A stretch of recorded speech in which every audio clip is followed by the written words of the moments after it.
अपनी Japan trip का जो भी व्लॉग है वो तो मैंने अपलोड किया ही है अपनी प्लेलिस्ट में। लेकिन मैं आपको ना कुछ बातें बताना चाहूँगी। वैसे तो आप लोगों ने रील्स वगैरह बहुत देखी होंगी जापान की तारीफ़ के और उनकी चीज़ों के, लेकिन जो चीज़ें मैं बिल्कुल अपनी इन आँखों से देख कर आई हूँ, मेरा मन है कि मैं बताऊँ। वैसे तो मैं अपने स्टेटस वगैरह में लगाती रहती हूँ, कई लोगों को तो बड़ा बुरा लगता है, पता नहीं कौन सी देशभक्ति उनके अंदर है कि वो अपने देश को सुधारना नहीं चाहते। भाई कंपैरिजन क्यों किया जाता है? ताकि कुछ चीज़ें अच्छी हो सके, ठीक हो सके। हम क्लास में भी तो बोलते हैं ना कि प्लीज़ बच्चे रोहन को फॉलो करो, रोहन फर्स्ट आता, आप उसकी तरफ फर्स्ट आओ।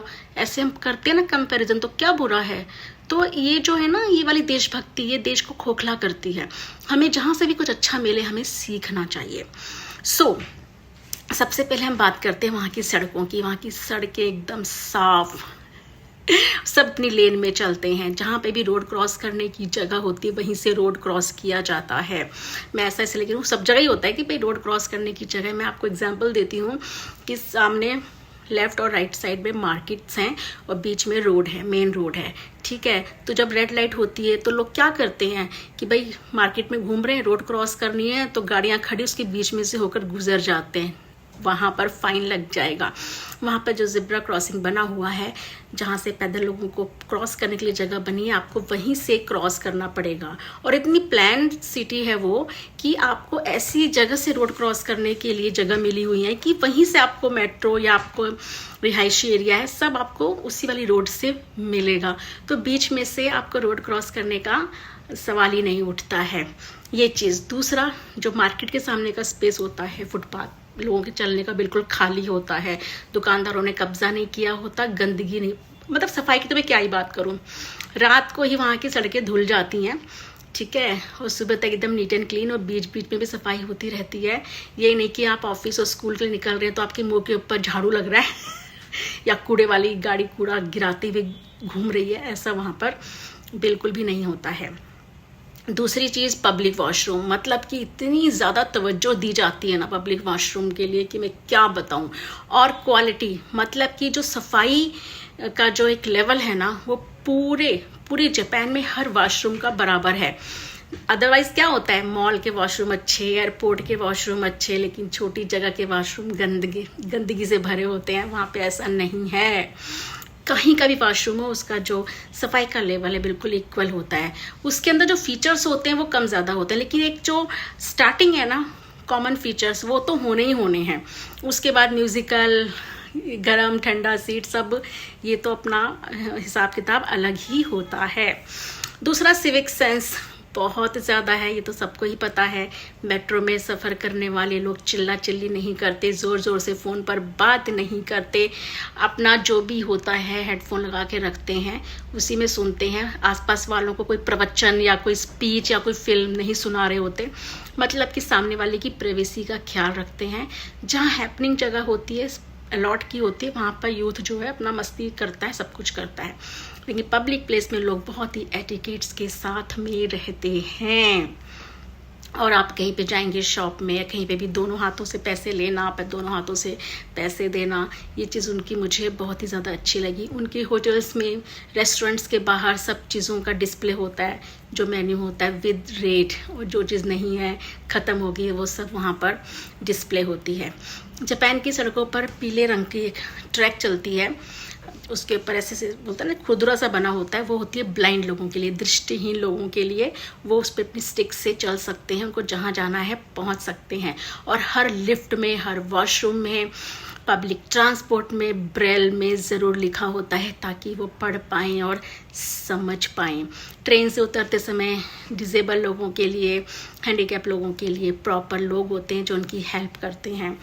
लिफ्ट में लोग इतने ढंग से लाइन में जाते हैं, मैं क्या बताऊं। एक्सकेलेटर में तो ऐसे एकदम स्ट्रेट लाइन होती है। कई जगह लेफ्ट में चल रहे होते हैं और कई जगह राइट में। साथ की जगह बिल्कुल खाली रखनी पड़ती है। अगर किसी को इमरजेंसी है, ट्रेन छूट रही है या कुछ और बात है, तो वो जा सकता है। तो जो इमरजेंसी वाला है वो भी ये नहीं कि स्लो जाएगा, वो दौड़ के क्रॉस करे। ये भी वहाँ पर रूल है। भेड़ बकरियों की तरह लोग एक्सकेलेटर पर नहीं चढ़े होते हैं। एयरपोर्ट पे जो भी चेकिंग होती है, एक बार में आपका स्कैन कर देते हैं। मेट्रो स्टेशन पे तो चेकिंग होती ही नहीं है, सीधा डायरेक्ट एंट्री कीजिए और जाइए। मतलब कितनी सिक्योरिटी, कहीं ना कहीं तो मॉनिटरिंग होती ही होगी ना वहाँ पर। लेकिन हाँ, वैसे आपको उस प्रोसेस से गुजरना नहीं पड़ता। मतलब हम कहते मुझे लगा मेरी घड़ी उतरवाएंगे, ये बेल्ट उतरवाएंगे या ब्लूटूथ वगैरह, कुछ नहीं। मतलब स्माइल किया, मतलब नहीं आप जाइए। मतलब बहुत ही हर बात में वो आपको बो करके इतना रिस्पेक्ट देते हैं, क्या बताऊँ। कोई भी ना कैब ड्राइवर ऐसे डोर खोल के पिच नहीं करता है, कोई भी दीवार के सहारे खड़ा होकर यूरिन पास नहीं कर रहा होता है। करते हैं, कई ऐसी जगह हैं जहाँ पर कि ना लोग पार्टी वगैरह करते हैं, वो हैपनिंग जगह मैंने बताई ना, तो जो नशे में धुत हो जाते हैं वो लोग कर भी देते हैं, ऐसा नहीं है। लेकिन लोगों के ना डेली रूटीन में नहीं है ऐसा। और आप अपना सामान कहीं पर भी रख कर आप भूल जाते हैं तो आपको सही सलामत मिल जाएगा। जैसा कि मैंने बताया, पब्लिक ट्रांसपोर्ट लोग बहुत यूज़ करते हैं। यहाँ पे कोई शान पट्टी नहीं होती है कि नहीं भाई मैं तो नहीं यूज़ करता या करती, मैं तो गाड़ी में ही जाती हूँ, ऐसा नहीं है। बहुत ही मतलब अच्छे खासे रईस हों, जो भी हों, इस तरह का डिस्क्रिमिनेशन तो वहाँ पर होता ही नहीं है। ऐसा क्यों है वहाँ पर? क्योंकि वो लोग जो हैं उनके जीन्स में है, उनकी डीएनए में है कि हमें ऐसी ज़िंदगी जीनी है। हम लोग इंसान हैं, नाली के कीड़े नहीं हैं, ठीक है ना। कि हमारे घर के आगे नालियाँ बह रही होंगी, कचरा फैला होगा, ठीक है, बारिश में इतना पानी भर जाएगा कि कई दिनों तक रहेगा, उसमें मच्छर पनपेंगे, उसके अंदर गंदगी फैलेगी और हम उसी में से गुजरेंगे, कीचड़ में से होते हुए अपने घर तक पहुँचेंगे। ऐसा नहीं होता है, वो सफाई पसंद लोग हैं, इतने सफाई पसंद है। लेकिन आपको बाहर डस्टबिन नहीं मिलेंगे, चलते फिरते घूमते फिरते आपको अपना कूड़ा खुद कैरी करना पड़ेगा। पूरे जापान में हमने 4-5 सिटी हमने घूमी, हमें एक भी स्ट्रीट डॉग, आवारा कुत्ता सड़क पर नहीं दिखा। गाय बकरी भैंस की तो बात ही भूल जाइए आप, कोई कुत्ता वहाँ पे हमें नज़र नहीं आया, आवारा कुत्ता। और न ही हमें सड़कों पर गंदगी नज़र आई, न ही हमें भिखारी नज़र आया। एक हमें बंदा नज़र आया था शिबुया क्रॉसिंग के ब्रिज के नीचे, जो कि प्रॉपर बिस्तर पे बैठा हुआ था, शायद उसको कुछ प्रॉब्लम थी या क्या था, जो भी रहा होगा। लोग अपने पेट्स को लेकर जाते हैं ना बाहर, तो उसकी पॉटी को भी खुद अपना पॉलिथीन लेके जाना पड़ता है, उठाना पड़ता है। ऐसे नहीं आप छोड़ सकते, तगड़ा फाइन है। गंदगी फैलाने वालों को तो 2 साल की सज़ा है वहाँ पर, और ट्रैफिक रूल तोड़ने वालों को तलक। कोई पीछे से आपको हॉर्न नहीं देगा, ओवरटेक नहीं करेगा। भाई लाखों में से 1-2 लोग होते करते होंगे, बट उनके डेली रूटीन में ऐसी कोई चीज़ नहीं है। अगर ट्रैफिक लाइट खराब होती है ना, कहीं पे कर्स होता है, तो फटाफट वहाँ पे 24 घंटे मॉनिटरिंग चलती है। जहाँ पे किसी गाड़ी खराब हो गई, कुछ हो गया हो, ट्रैफिक जाम हो, वैसे तो होता नहीं है, हो तो तुरंत पहुँचती है टीम। ऐसा नहीं, कई देशों में तो क्या होता है, घंटों लाइट खराब है, कोई फर्क नहीं पड़ता, आप आपस में लड़ते रहिए, जूझते रहिए, कुट्टम कुट्टी कीजिए, लेकिन कोई ट्रैफिक वाला नहीं आएगा। ऐसा वहाँ पर नहीं है। जैसा कि मैंने कहा कि उनके जीन्स में है सफाई पसंद, वो डिमांड करते हैं। पहली बात, वहाँ की सरकारें भी ऑनेस्ट होती हैं। देखिए, ऑनेस्ट इन द सेंस कि करप्शन वो भी करते हैं, पैसा वो भी खाते हैं, लेकिन उनको ये भी है अंदर से, ये कहते हैं ना, आपके अंदर खुद के एक नैतिक मूल्य होते हैं, मोरल रिस्पॉन्सिबिलिटी होती है कि नहीं, मुझे अपनी जनता के लिए भी करना है। ठीक है, मैं 100% ना दूं, लेकिन कुछ तो दूं। इंफ्रास्ट्रक्चर, टेक्नोलॉजी, सफाई, बाकी ट्रैफिक, मतलब चीज़ें इतनी अच्छी दूं कि भाई जनता मुझे पसंद करे, इसलिए। और बाकी लोगों के अंदर सिविक सेंस तो होती ही है।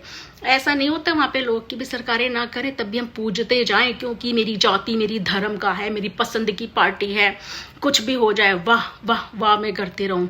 जी नहीं, डिमांड करते हैं ऐसे लोग, क्योंकि यहाँ से समझदार होते हैं। अब कुछ लोग कहेंगे पॉपुलेशन कम है इसलिए हो जाता है, तो अबे तो कर लो तुम भी पॉपुलेशन कम, क्यों नहीं करते? स्टेट वाइज भी अगर डेवलपमेंट कर दो तो क्यों नहीं हो जाएगा, पक्का हो जाएगा। ये बहाने मारने से कुछ नहीं होता। उनके पास बूढ़ी पॉपुलेशन है, ठीक है, बहुत जल्दी जापान खत्म हो जाएगा, क्योंकि नए लोग फैमिली प्लान कर नहीं रहे हैं। पुराने लोग जो हैं बूढ़े बहुत ज़्यादा हैं, फिर भी और कंट्री इतनी ग्रो कर रही है, ठीक है ना। यहाँ पे तो यंग पॉपुलेशन है कि अगर आप काम लो तो भाई कहाँ से कहाँ पहुँचा दो देश को। लेकिन नहीं, पता नहीं क्या प्रॉब्लम है, क्या समस्या है कि नहीं करना है, बस हमें बहाने बना देने हैं, ऐसा है वैसा है। जीडीपी पे हम खुश हो जाएंगे, भाई इतनी अच्छी है, बट ये सोचिए प्रति व्यक्ति आय कितनी है, पर कैपिटा इनकम कितनी है, ठीक है ना। एक जो नॉर्मल जीवन स्तर होता है किसी का किसी देश में, वो कैसा है। सो बहुत से लोगों को लगता है शो ऑफ करते हैं हम लोग कि घूम के आए तो हम बोल रहे हैं, लेकिन नहीं, शायद हम कुएं के मेंढक थे, हमारी आंखें खुली। हमें भी लगता है वो उस देश में ऐसा हो सकता है तो यहाँ पर क्यों नहीं हो सकता। हम क्यों नहीं एफर्ट्स करते हैं, हम क्यों नहीं सिस्टम से डिमांड करते हैं। नालियां खुली रहती हैं, आप करते रहिए, एमसीडी को कॉल करते रहिए, बोलते रहिए, बट तो ऐसा है कि आप देखिए, या तो आप कहते हैं ना अच्छे पानी वाली मछलियां बने या गटर वाली मछलियां बने, ये आप पर निर्भर करता है, आपकी सोच पर निर्भर करता है, आपकी जीन्स पर निर्भर करता है।